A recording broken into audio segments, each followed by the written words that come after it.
हो जा. ओके. हा राईट राईट. हा साहेब थांबा. हा अक्षय साहेब थांबा तिथं. Okay sir. ओके या. आमदार साहेब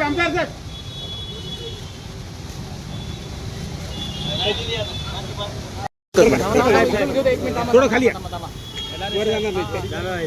वर जाऊ खालची घ्या की वर जाऊ.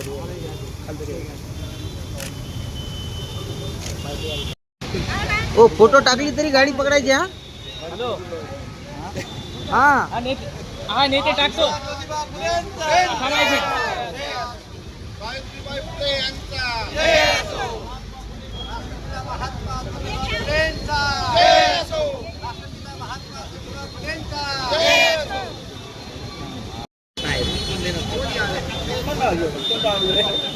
तू सोडतो रे बापू.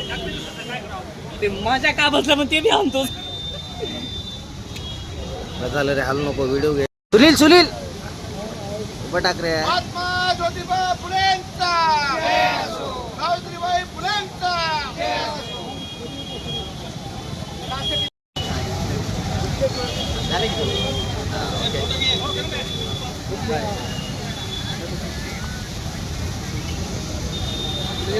असून खूप खूप शुभेच्छा देतो. ज्यांनी क्रांतीची ज्योत पेटवली असे ज्योतिबाराव फुले. आज महापुरुषांची जयंती आहे. त्यानिमित्तानं त्यांना विनम्र असं अभिवादन करण्यासाठी या ठिकाणी आम्ही आलो आहे. माझ्यासोबत नांदेड उत्तरचे आमदार बालाजीरावजी कल्याणकर साहेब, शिवसेनेचे जिल्हाप्रमुख, शहर प्रमुख, तालुका प्रमुख, शिवसेनेचे सर्व पदाधिकारी आज आम्ही अभिवादन करण्यासाठी या ठिकाणी आलो आहे आणि महात्मा फुले यांना अभिवादन या ठिकाणी केलेलं आहे. महात्मा फुलेंनी शेतकऱ्यांचा आसूड सांगितला आणि एकनाथभाई शिंदे सुद्धा सांगतात मी शेतकऱ्यांसाठी काम करणारा नेता आहे. याबद्दल आपलं काय म्हणणं? राज्याचे लोकप्रिय उपमुख्यमंत्री एकनाथरावजी शिंदे साहेब एक शेतकरी पुत्र आहेत. त्यांना शेतकऱ्यांची जाण आहे.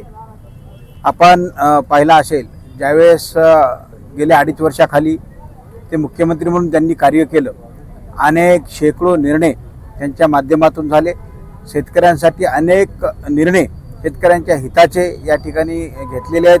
आत्ताही राज्याचे मुख्यमंत्री देवेंद्र फडणवीस आणि महायुती सरकारने शेतकऱ्यांसाठी अतिशय महत्त्वाचा निर्णय या ठिकाणी घेतलेला आहे.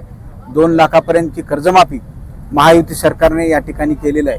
आणि आमचं सरकार, महायुती सरकार हे सर्वसामान्य आणि शेतकऱ्यांचं सरकार आहे, यामधून या ठिकाणी दिसून येत आहे. राष्ट्रपिता क्रांतिकार महात्मा ज्योतिबा फुले यांच्या आज जयंती आहे. त्यानिमित्ताने जयंतीला आम्ही शुभेच्छा देण्यासाठी आमची या भागाची, दक्षिण भागाची आमचे मित्र आनंदराव बोंडारकर साहेब, तसेच जिल्हा प्रमुख गंगाधर बडोरे साहेब, युवा प्रमुख बाळू पाटील, सर्व पदाधिकारी शुभेच्छा देण्यासाठी या ठिकाणी आम्ही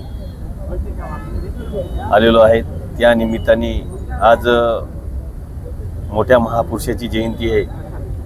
त्यांचे विचार सर्व जगामध्ये पसरले आहेत आणि त्या आज महापुरुषाची जयंती आहे. त्या निमित्ताने मी शुभेच्छा देतो आणि सांगू इच्छितो की आज जे आनंदीचा दिवस आहे आणि त्यांचे विचार, शिक्षण क्षेत्राचे लेखक, असे चांगले विचार आपल्याला येणाऱ्या नव्या पिढीला द्यायचे.